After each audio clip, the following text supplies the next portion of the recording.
नमस्कार दोस्तों, स्वागत है आपका मोटिवेशन राकेश के YouTube चैनल पर। मेरे सभी प्यारे दोस्तों को जय श्री कृष्णा।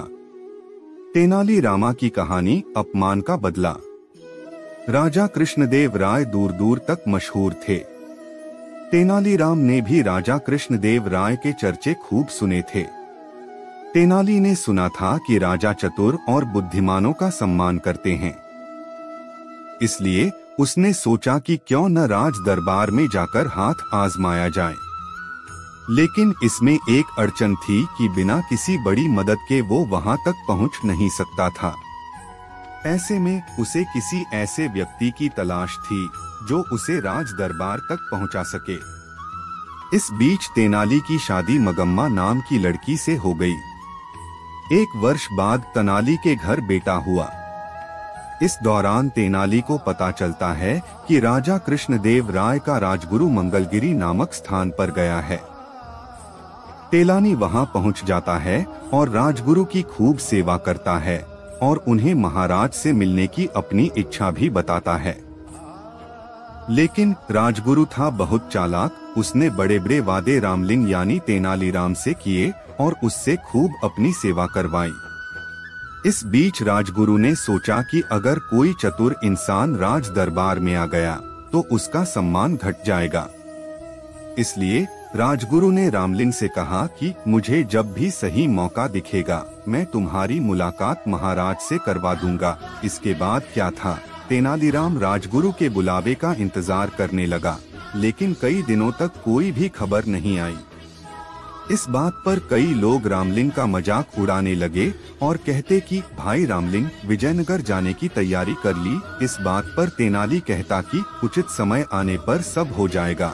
लेकिन धीरे धीरे रामलिंग का राजगुरु पर विश्वास उठ गया और उसने खुद ही विजयनगर जाने का फैसला किया।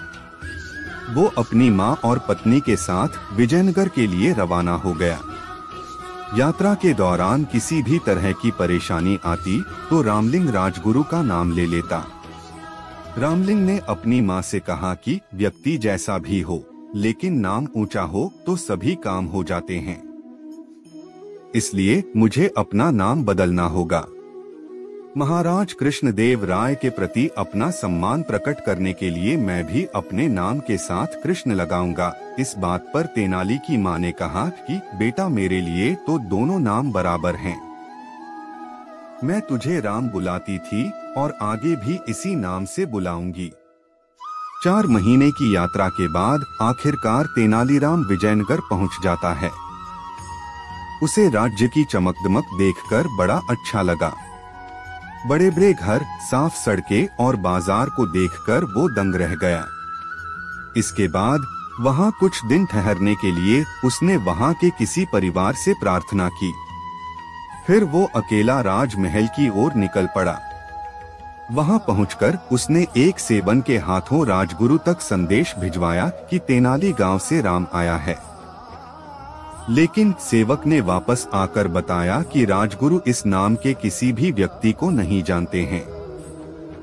यह बात सुनकर रामलिंग को गुस्सा आया और वो सीधा राजगुरु से मिलने अंदर चल गया। अंदर पहुंचकर उसने राजगुरु से कहा कि मैं रामलिंग मंगलगिरी में आपकी सेवा की थी। लेकिन राजगुरु ने जानबूझकर उसे पहचाने से इनकार कर दिया। राजगुरु ने रामलिंग को धक्के देकर वहां से निकलवा दिया। यह देख वहां मौजूद सभी लोग तेनाली पर हंसने लगे। तेनाली का इससे बड़ा अपमान आज तक नहीं हुआ था। उसने मन ही मन इस अपमान का बदला लेने की ठान ली। लेकिन इसके लिए राजा का दिल जीतना जरूरी था। अगले दिन रामलिंग दरबार में पहुंच गया। वहां गंभीर विषयों पर चर्चा जारी थी। संसार क्या है, जीवन क्या है, जैसे सवाल किए जा रहे थे। वहां मौजूद एक पंडित ने अपने जवाब में कहा कि संसार कुछ नहीं बल्कि एक छलावा है। हम जो भी देखते हैं या खाते हैं वो बस विचार है।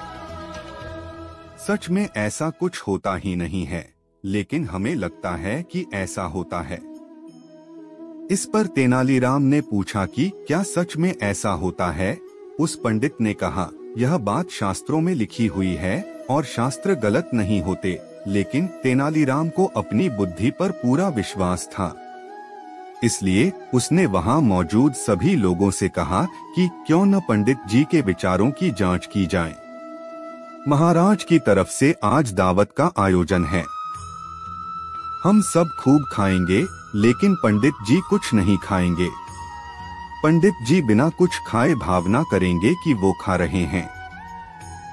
तेनालीराम की इस बात पर वहां मौजूद सभी लोग हंसने लगे।